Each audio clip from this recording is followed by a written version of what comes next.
todos los nombres están mal escritos. Es como pasa con el famoso Crisculo o Crísculo, Sí. que tampoco existe ese nombre.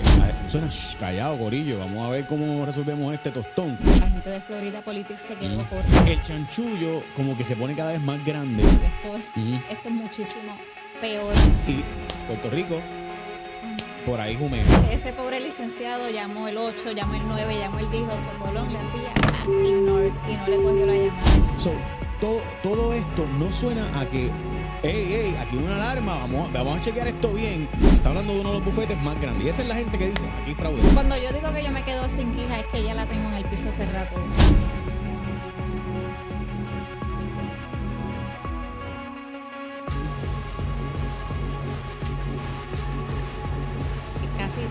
Casi todas las respuestas le está tirando, ¿verdad? Los 20 a Osvaldo Carlos Linares como TPPO, también le tira esa bulla ahí a la Junta de Supervisión Fiscal.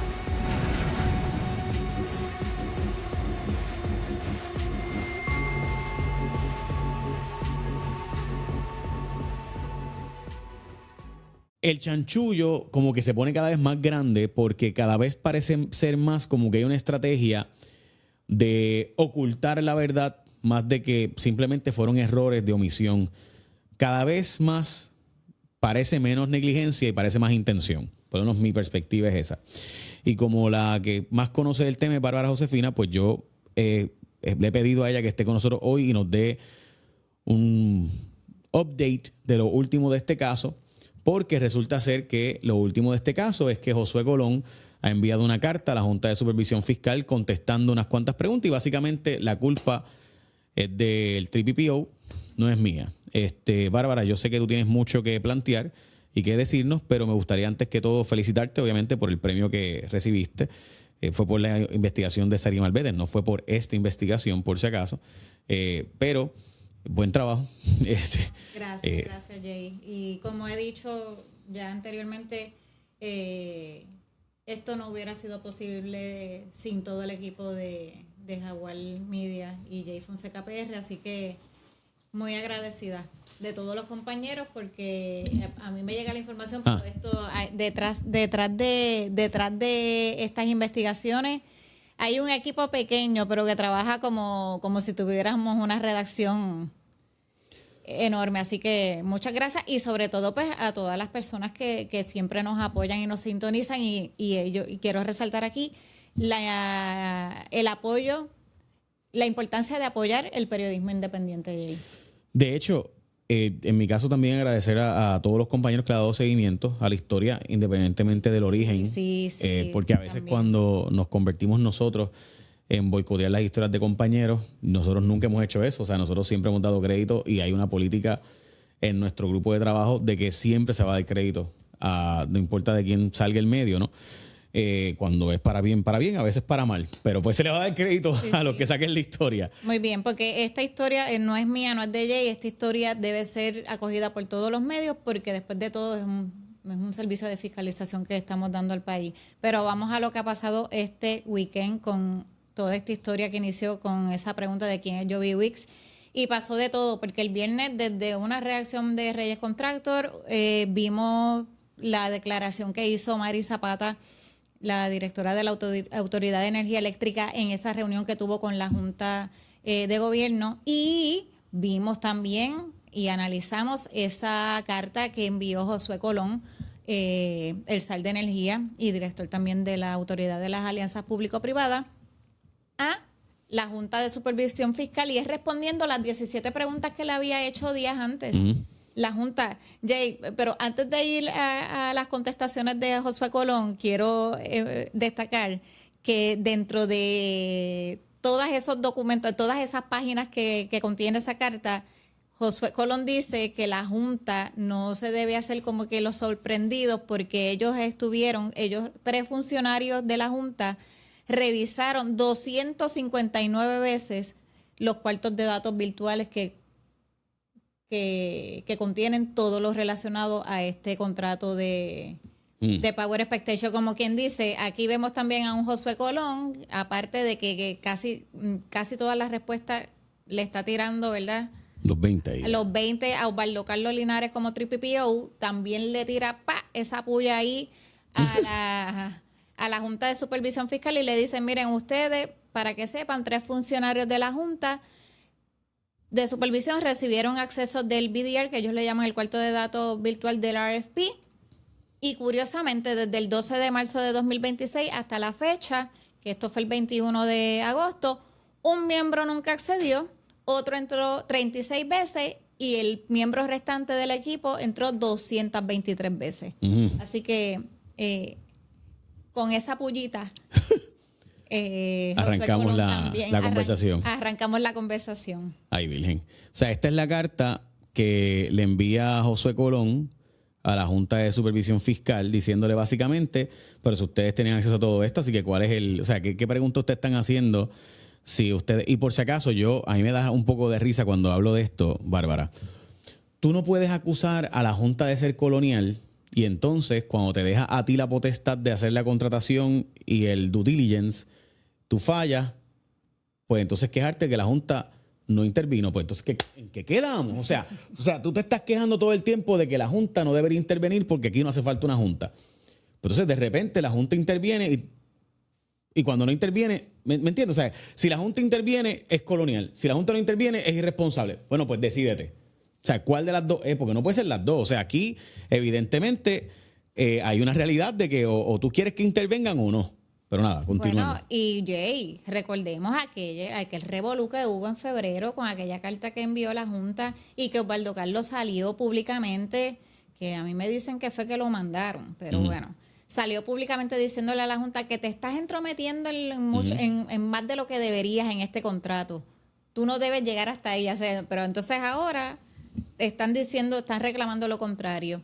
En aquel momento, en esta carta que estamos haciendo alusión, fue el 13 de febrero y la Junta levantó unas banderas porque le preocupaba sobre todo la solvencia económica de este consorcio y también que tuvieran las facultades operacionales, para poder ejecutar lo que conlleva este contrato.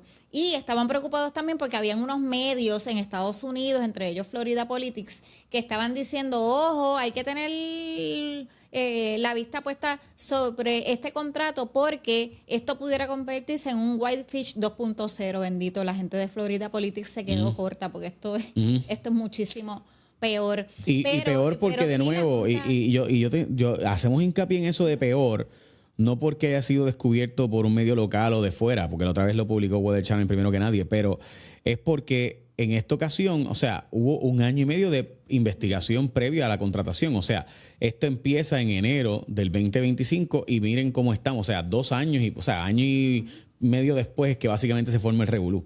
Eso es peor en ese sentido. Sí, sí. Pero bueno, como tenemos varios temas, vamos a ir a las respuestas de Josué Colón, porque la primera pregunta va directa a Joby Wicks y Enchanted Rock. Y ahí Josué Colón dice que su oficina, que es PITRI, que es la autoridad público-privada, no administró las comunicaciones de adquisición, que ellos no verificaron a los representantes o firmantes de las partes involucradas aquí, que vienen siendo los servers, que vienen siendo Enchanted Rock, Power Expectation y Reyes Contractor, ni participó en el proceso de ejecución mediante el cual el señor Joby Wicks fue identificado como firmante de Enchanted Rock. Así que lo que está diciendo es que todo esto se le delegó al TPPO y que entonces sería Osvaldo Carlos Linares quien tendría que responder a esto. Y él dice que tampoco supo no se enteró cuando se cambió el firmante. Hemos dicho que hasta 3 semanas antes figuraba como representante de Enchanted Rock Corey Amtor y eso se cambió a último momento. Así que prácticamente vemos a un Josué Colón desligándose y diciendo, aquí ni la Autoridad de Energía Eléctrica ni nosotros teníamos a cargo verificar la identidad o cualquier información relacionada a los firmantes, porque eso le tocaba al TPPO. Y bueno, prácticamente, ¿qué fue lo que nos dijo a nosotros Osvaldo Carlos Linares? Él nos dijo que ya tenía en esa entrevista que le hicimos el 12 de agosto, él dijo, no, lo que pasa es que nosotros descansamos en un MOU que tenía IROC y ellos, ¿verdad? Ese MOU permitía que ellos seleccionaran, Power Expectation seleccionara al firmante y se seleccionó a alguien que estaba relacionado a ventas y mercadeo para que hiciera esa gestión, y ese resultó ser Joby Wicks, un Joby Wicks que no existe porque esa persona, tal como está escrito en el contrato, no existe. Sí, es como pasa con el famoso Crisculo o Crisculo, Sí. que tampoco existe ese nombre. Existe una persona que se llama Criscuolo. O sea, suena como que tú deliberadamente estás jugando con identidades para que no pueda conseguirse quién tú eres. Sí. Pareciera, no estoy diciendo que ese es el dato, pero pareciera como que de repente cambias nombres o cambias letras para aparentar, ¿verdad? No sé. Pero dicho eso, a mí de verdad me vuela la cabeza el hecho de que aquí la empresa que daba la garantía de que este contrato pudiera darse o no era Enchanted Rock. Y nunca se comunicaron con Enchanted Rock directamente. O sea, nunca fuimos a ver a qué se dedicaban ellos, nunca fuimos a chequear si ellos hacían turbinas o hacían motores. O sea, que es la parte más loca para mí de todo. Esta conversación tú y yo la hemos tenido varias veces y siempre me quedo en como que, o sea que hay una empresa bien importante en esta negociación. La empresa más importante, la que le daba credibilidad a esta empresa, a esta institución, es Enchanted Rock. Y nunca se hizo la gestión de tener una comunicación directa con Enchanted Rock, sino con un MOU, o sea, un documento que dice que tú me puedes representar en X y Y cosas. So, yo descanso en ese documento para estar consciente y seguro de que esa empresa está diciendo que sí va a participar. O sea, si se hubieran comunicado desde noviembre del 2025 con Enchanted Rock, sabrían que no había la capacidad de Enchanted Rock de participar de este proceso, y en enero igualmente. O sea que aquí, si hubieran comunicado directamente con Enchanted Rock durante 7 u 8 meses, ya hubieran sabido desde antes de firmar el contrato, 7 u 8 meses antes, que no podían firmar el contrato porque Enchanted Rock no podía ser parte de este consorcio de Power Expectations. Y de nuevo, el ejemplo lo hemos usado antes, pero el ejemplo más obvio que podemos usar es, o sea, tú y yo anunciamos que vamos a hacer una empresa de ir para la luna. Y te decimos, pero ¿quién es Jay Fonseca para ir para la luna? ¿Quién es Rayos Bárbara Figueroa? Pero nosotros tenemos de socio a Elon Musk. Y nunca se comunicaron con Elon Musk.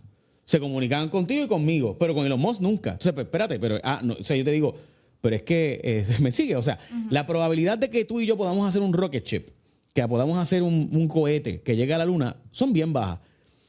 Básicamente ninguna. Pero si tenemos a Elon Musk, espérate, pues ahí sí.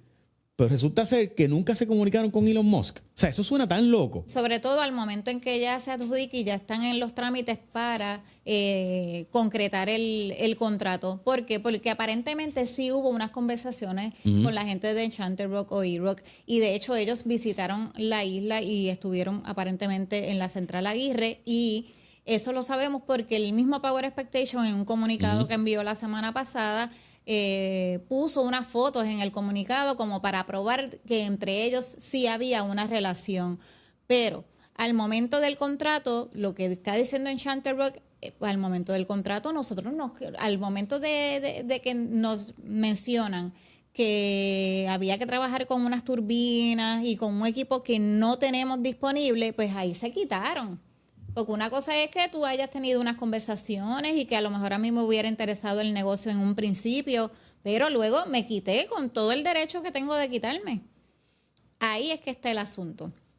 Pero como tú dices, incluso hasta el mismo 2 de junio, cuando ya la Junta del OK y el negociado y todo el mundo finalmente pudieron haber hecho una llamada de corroboración. Y no es eso, Jay, es que tenemos, y al mismo Josué Colón diciendo que 2 días antes de firmar el contrato, gente de O'Neill y Borges estaban tratando de comunicarse con Josué Colón, el zar de energía, y él no respondió los mensajes. Él ahora dice, para justificarse, y esa justificación está también en esta carta, que él no atendió esas llamadas, esos mensajes 2 días antes que insistentemente le hizo el abogado de O'Neill y Borges, porque y que el licenciado de O'Neill y Borges no fue claro, no especificaba de qué trataba, de qué era lo que tenían que hablar. Pero caramba, si le está diciendo que tienen que hablar sobre el contrato que está por firmarse y tratándose de ¿verdad?, de un proyecto tan importante para el zar de energía y para el país, y también de 5.9 billones, lo menos que hubiera hecho era levantar ese teléfono. O sea que la carta prácticamente Josué Colón se justifica en esa parte. También se le pregunta, la Junta le había preguntado sobre esa carta del 16 de junio, perdónenme, sobre esa conversación que hubo el 16 de junio que generó esa carta del 17 de junio que IROC le hizo directamente a las alianzas público-privadas y también al TPPO, que fue la que salió a relucir públicamente la semana pasada, en la que IROC habla incluso hasta de extorsión, habla de que se falsificó la firma, habla de todo lo que hemos hablado de Joby Wicks, habla de que incluso involucran en un momento dado a un bufete y que cuando ellos se comunican con el bufete dijo que ellos no habían autorizado el uso de ese membrete. Así que se le pregunta. Y ahí prácticamente lo que dice Josué Colón es que ellos no le notificaron nada a la Junta, porque la pregunta de la Junta es ¿por qué si ustedes sabían esto desde el 16 y 17 de junio? ¿Por qué nos tuvimos que enterar a través de un medio de comunicación de las preguntas que hizo una periodista para un programa televisivo y ustedes no nos dijeron nada? Y no solamente que no nos dijeron nada a nosotros, es que tampoco le dijeron nada a la directora de la Autoridad de Energía Eléctrica, Mari Carmen Zapata. Y entonces ahí Josué Colón dice que es que desde el 17 de junio, cuando ellos vinieron en conocimiento por las denuncias que hizo IROC, ellos delegaron al TPPO, nuevamente recurre a Osvaldo Carlos Linares, dice que ellos delegaron al TPPO que se comenzara a investigar antes de alarmar, porque ellos no querían dar, por cierto, lo que decía una sola parte involucrada en estos hechos. Y él menciona la reunión que hubo el 22 y 23 de junio. El TPPO se reunió por separado con la gente de Power Expectations y luego el 23 con la gente de IROC o viceversa, pero se reunió con ambas partes por separado y las minutas de esas conversaciones son confidenciales, no las conocemos. Nosotros a través de Jay Fonseca PR y Howard Media las solicitamos a través del portal de ley de transparencia y estamos en espera de alguna respuesta. Pues Josué Colón menciona esas gestiones que se hicieron durante esos días para justificar que querían entonces adelantar la investigación antes de darlo a conocer a las partes, porque tratándose de un contrato tan importante para el país y de generación temporera, pues ellos no querían detener ese proceso. Yo no sé hasta dónde esas declaraciones pudieran hasta perjudicar, pero bueno. Eso es básicamente lo que dice Josué Colón, justificando un poco que no haya notificado ni a la Junta ni a la Autoridad de Energía Eléctrica toda esa información que le llegó desde el 16 de junio. Yo tengo varios argumentos que hacer aquí, pero quisiera antes de seguir por esa línea, quisiera saber una perspectiva tuya sobre todo esto. Si Josué Colón hubiera contestado las veces que nosotros le solicitamos reacción y no hubiera dicho que esto era un show, pues yo estaría más en las de quizás él de verdad no sabía de nada de esto y no era parte y no tenía muchos elementos. Pero no suena a eso. Incluso el hecho de que se le escondiera a Mari Zapata por 2 meses me parece súper sospechoso. O sea, porque... Y mala mía, Josué, tengo que decirlo porque es que es la verdad. Tanto ella Josué, es la única firmante por eso, del gobierno, o sea, ella tenía el derecho de saber. O sea, ¿cómo es que la Autoridad de Energía Eléctrica y su directora son los firmantes, o sea, son los que van a pagar este contrato y nunca se le informa a la directora ejecutiva de la Autoridad de Energía Eléctrica, nunca se le informa el que se cambió y toda la investigación y toda la indagación y todo el alegado fraude que ocurre en un contrato donde su nombre es parte? Suena a un deseo de encubrimiento. Porque una cosa es negligencia, otra cosa es intención. Pero más que eso, ¿de qué hablábamos ayer? Ayer analizamos, y lo pueden buscar a través de las plataformas en YouTube, en Jay Fonseca PR, todo lo que dijo Mari Zapata en la reunión de la Junta y que ella dijo que el 10 de julio, gente, escuchen esto, es que de verdad... Cuando yo digo que yo me quedo sin quija, es que ya la tengo en el piso hace rato. Bueno, el 10 de julio, Mari Zapata dice que el 10 de julio se entera por una llamada que le hace la gente de Power Expectation de que había una intención, de que había un assignment para cambiar a Enchanted Rock por Flowtech. Ella se entera el 10 de julio, pero si desde el 2 de junio, hacía más de un mes, ya Power Expectation había presentado, ya habían comenzado las gestiones para sustituir. El contrato se firma el 10 de junio y demasiado rápido. 2 días después. Curiosamente, demasiado rápido, 2 días después, ya se está haciendo los trámites para cambiar a Enchanted Rock por Flowtech. Y Mari Zapata, la que firmó el contrato, se entera de esto el 10 de julio. Nadie se lo dijo. De hecho, ella menciona en la reunión de la Junta que ella se enojó y que les mandó una carta y les dijo, ustedes no pueden volver a hacer esto. Esto no son, los trámites no se pueden hacer de esta forma. Pero entonces no se está ocultando nada. Y de nuevo, no solamente es evidente que algo se ocultó, sino que vamos a suponer que no fue de mala fe. Porque si ya tú tenías todas estas comunicaciones desde el 16 de junio, 17 de junio, diciendo que aquí había habido un fraude, porque mínimamente sabemos que el 16 de junio hubo unas conversaciones, el 17 la carta de E-Rock, de Enchanted Rock, diciendo, mira, todo este fraude, esto y esto.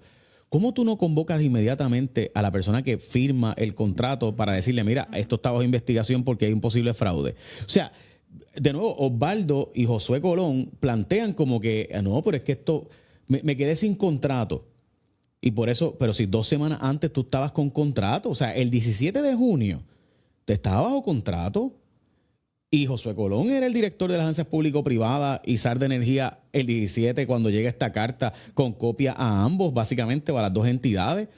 So, todo esto no suena a que hey, aquí hay una alarma, vamos a chequear esto bien.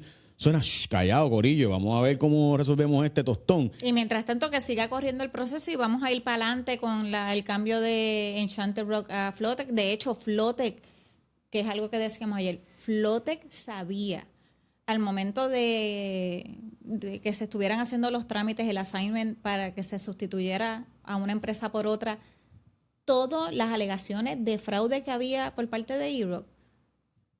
Nosotros, de hecho, hicimos unas peticiones a Flowtech, pero no nos han respondido. Las partes están prácticamente silenciadas, así que no... Bueno, presumo que todo esto va para los tribunales. Esto va para los tribunales, pero eso es una de las preguntas que nos hacemos. O sea, y también Flowtech, ¿cómo tú entras en esta historia 2 días después de que se firmó el contrato? ¿Desde cuándo se habían hecho acercamientos contigo, Flowtech? Porque todo pasó demasiado rápido. Sí, y además, correcto, o sea, yo también tengo esa curiosidad. O sea, si yo tengo un contrato que implica un bid bond de 1.2 billones de dólares, o sea, yo tengo que buscar garantizar 1.2 billones, yo lo firmo en 2 días. Hombre, no, o sea, eso es obvio que aquí había habido conversaciones desde antes. Porque decirme a mí, yo no voy a firmar un contrato de que tengo que soltar o buscar fianza de 1.2 billones. Que además finalmente nunca se consiguió, by the way. Nunca se consiguió. O sea, que había que pagarlo precisamente el 7 de agosto, que fue el día que nosotros publicamos la historia. Yo no sabía eso, que conste. O sea, yo no fue algo premeditado aquí en nuestro equipo de trabajo hacerlo público ese día. ¿No sabíamos? No, yo no sabía que... Yo tampoco sabía.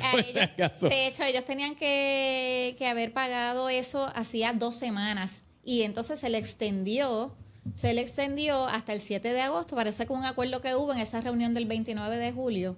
Eso es otra cosa. Yo no entiendo. En esa reunión, hubo una reunión, gente.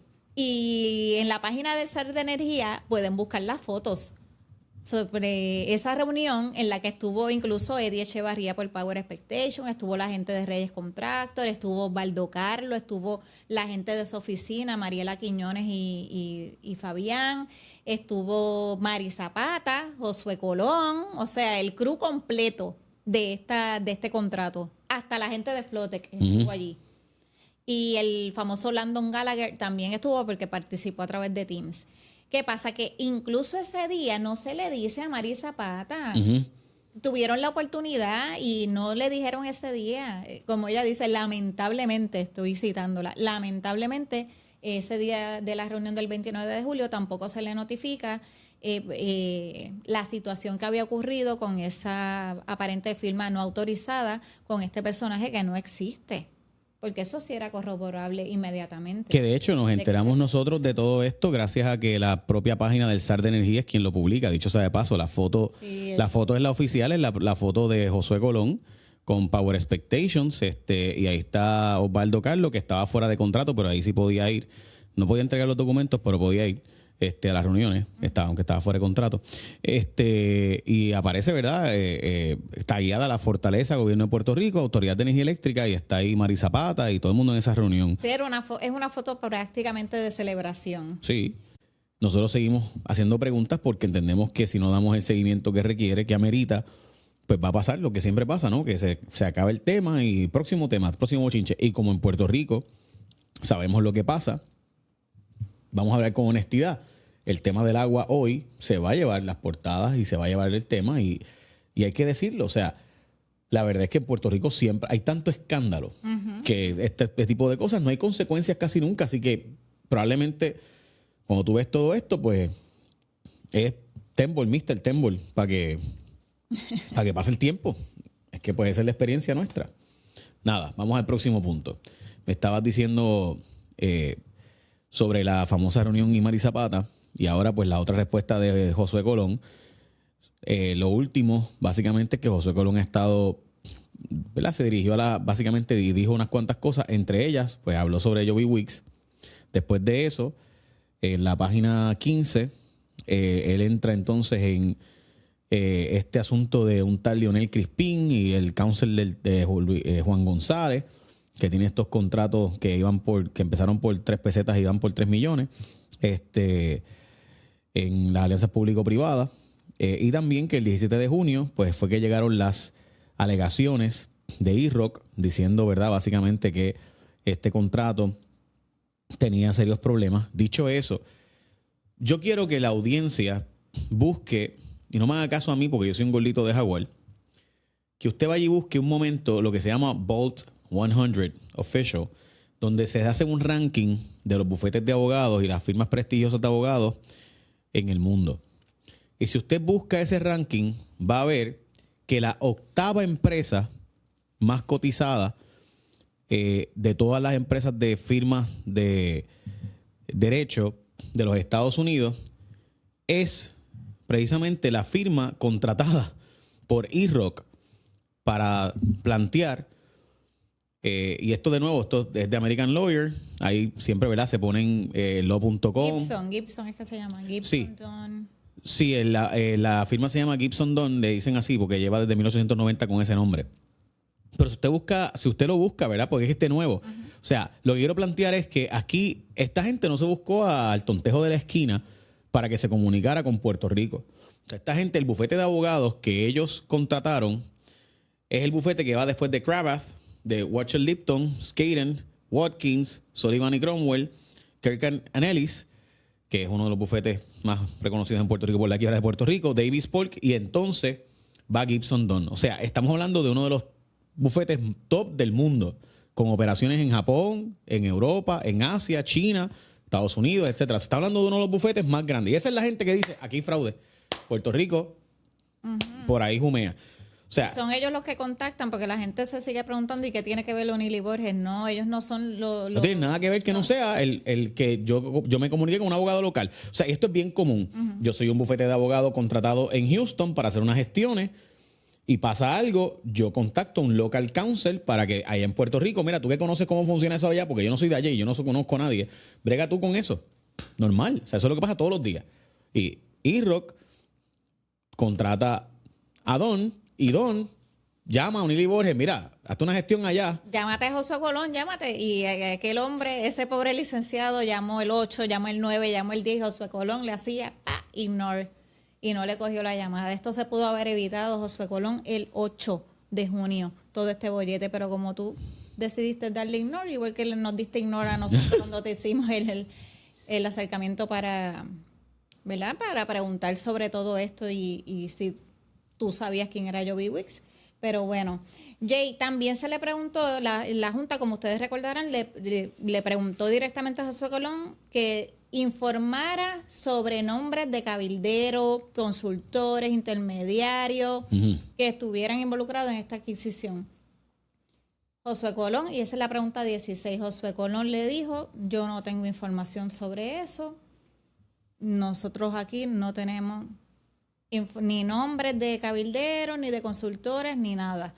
Pero nosotros tuvimos aquí una conversación con Osvaldo Carlos el 12 de agosto. ¿Y qué fue lo que él te dijo a ti? ¿Qué dijo? Que había unos cuantos cabilderos de todos los niveles llamando...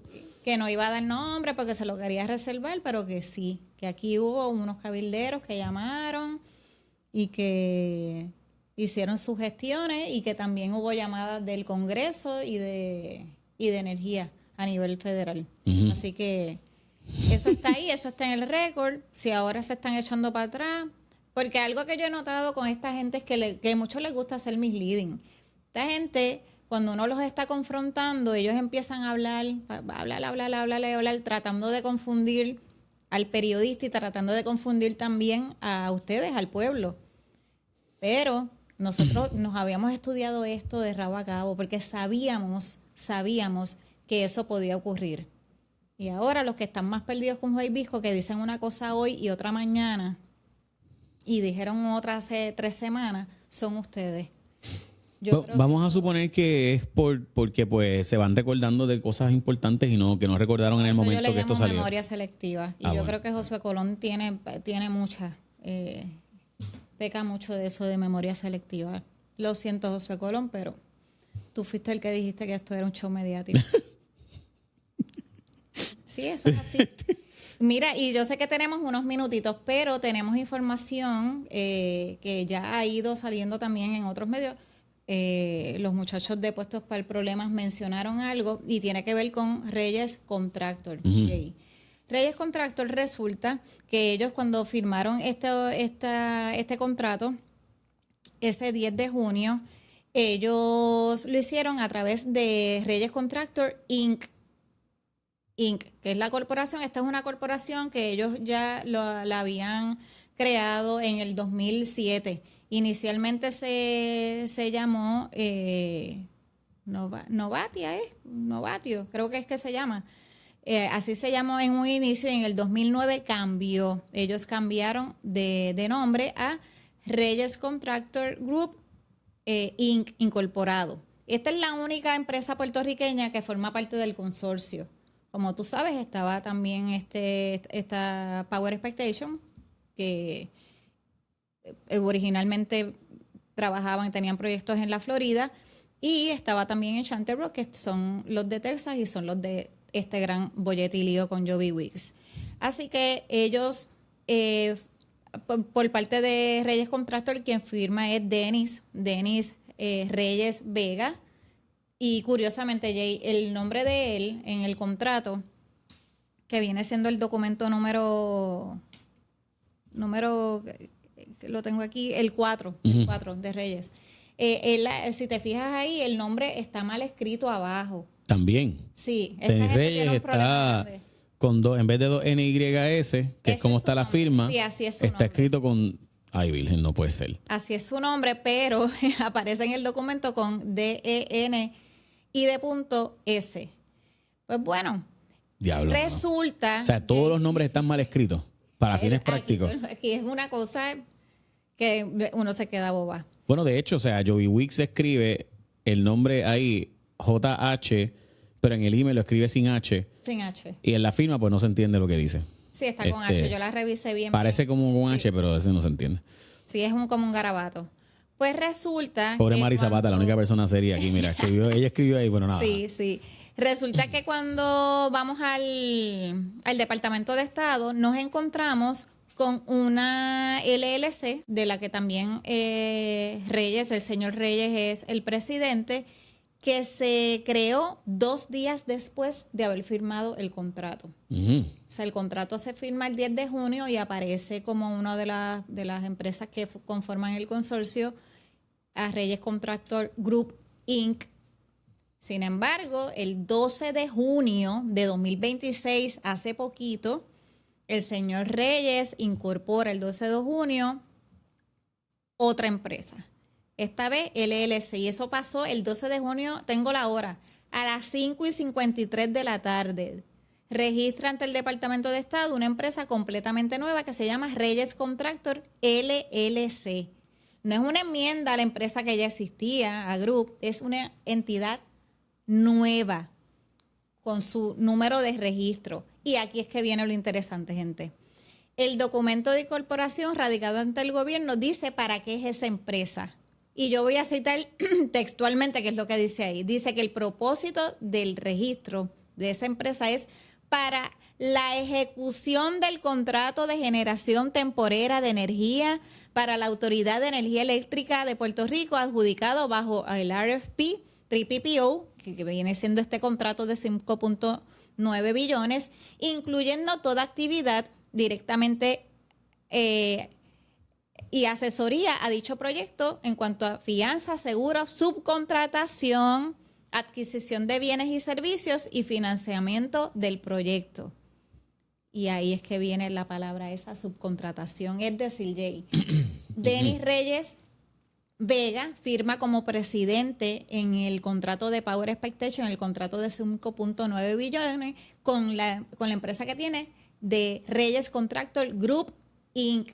2 días después, el 12 de junio, a las 5:50 y pico de la tarde. Que también es el día que se cambia por Flotec. Que también es el día que se cambia por Flotec, que eso es importante. Gracias, Jay. El mismo día, casualmente, lo vemos registrando en el Departamento de Estado a Reyes Contractor LLC. Y no solamente que lo registra, es que la justificación, ¿verdad?, que da para esto es que esta empresa se crea con el propósito de involucrarse en la ejecución del contrato de generación temporera de energía de la Autoridad de Energía Eléctrica, adjudicado bajo el RFP, o sea, bajo el contrato que él mismo firmó hace 2 días, incluyendo, pero no limitándose, asesoría en dicho proyecto en términos de fianza, seguro, subcontratación, adquisición de bienes y servicios y financiamiento del proyecto.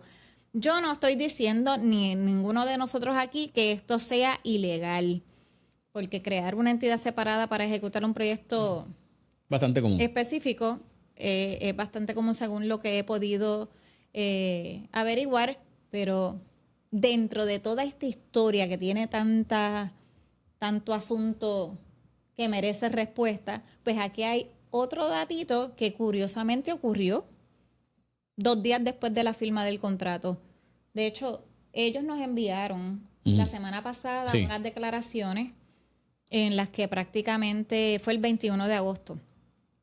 Y Reyes Contractor prácticamente se separa, se aleja de todos los señalamientos o cuestionamientos que se han hecho alrededor de este contrato, ¿verdad? Las controversias alrededor de este contrato, y ellos dicen que no tuvieron participación alguna en las actuaciones o alegaciones que han salido a la luz pública y que están bajo investigación de las autoridades estatales y federales. Pero lo que no menciona ese comunicado en ningún momento es la existencia de Reyes Contractor LLC, y que se creó por parte de su presidente, ¿verdad? El mismo presidente que firmó 2 días antes el contrato, para trabajar directamente con todo lo que tenga que ver con fianza, subcontrataciones y todo de ese contrato adjudicado para generación temporera. De hecho, esta gente de Reyes Contractor prácticamente también advierten ahí que están evaluando ir a tribunales. Sí, normal. O sea, yo honestamente creo que si ellos también de verdad desconocían, como dice el comunicado de prensa, pues deberían estar, ¿verdad?, asumiendo una posición, porque a ellos le hicieron unas representaciones ahí de que iban a hacer un contrato gigante y que ellos eran parte de una compañía que evidentemente pues algo estaba pasando con un tercero. Que de nuevo, yo sigo haciendo la pregunta más básica de todas. ¿Por qué desde un principio, si esto era una subasta de turbinas, no chequearon si la empresa hacía turbinas? Porque la empresa resulta ser que dice que no hace turbinas, que ellos lo que hacen es motores.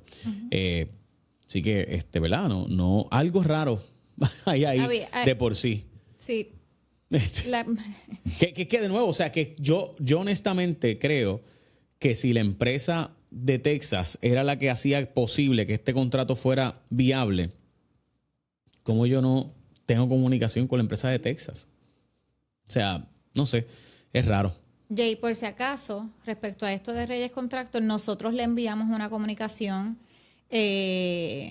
esta mañana al email del que mismo nos enviaron el comunicado la semana pasada, prácticamente preguntándole que si pueden confirmar la existencia de Reyes Contractor LLC y las circunstancias bajo las cuales se creó apenas 2 días después de la firma del contrato original el 10 de junio, que si puede explicar el propósito específico de crear esta entidad separada en lugar de ejecutar el proyecto directamente a través de Reyes Contractor Group Inc., la corporación que realmente firmó el contrato, que si tenía Reyes Contractor planificado subcontratar a Reyes Contractor LLC, porque eso también puede pasar. Eso es lo que queremos saber, si la empresa A de este señor Reyes tenía pensado contratar a la empresa B, que creó 2 días después, y esto para poder ejecutar su parte del proyecto, y si es así, bajo qué términos se hizo esto. Y por qué su comunicado del 21 de agosto no mencionó en ningún momento la creación de esta LLC, y que nos explicara ese propósito que aparece en el Departamento de Estado de que va a estar ligado, ¿verdad? De que esa LLC se crea con la intención de trabajar directamente con ese contrato de generación temporera que él mismo había firmado 2 días antes. O sea, que nos explicara bien en qué consistía o consiste. Pues me dicen que ellos van a insistir en ese contrato que ya se canceló. Y estamos esperando. Bueno, pero es que momento. eso a mí me vuela la cabeza, porque ya he escuchado varias veces eso, de que ellos van a insistir en el contrato. Gente, no cumplieron con la fianza. Pues se acabó. O sea, ¿me entiendes? O sea, si el 7 de agosto había que traer una certificación de fianza de una aseguradora y tú no llegaste con eso, pues ¿qué vas a insistir? ¿En qué contrato de qué 8 cuartos si incumpliste con las condiciones básicas de la contratación? O sea, hay un incumplimiento de contrato en eso. Ya está. O sea, yo tengo que probarte que yo tengo la capacidad económica de poder traer toda esta operación, y parte de la operación, o sea, es que, de nuevo, es que he escuchado varias veces el que el que Osvaldo Carlos envió una carta diciendo que la Junta no tenía que meter, que esto y esto y esto, y que además de eso, insistiendo que el contrato era válido.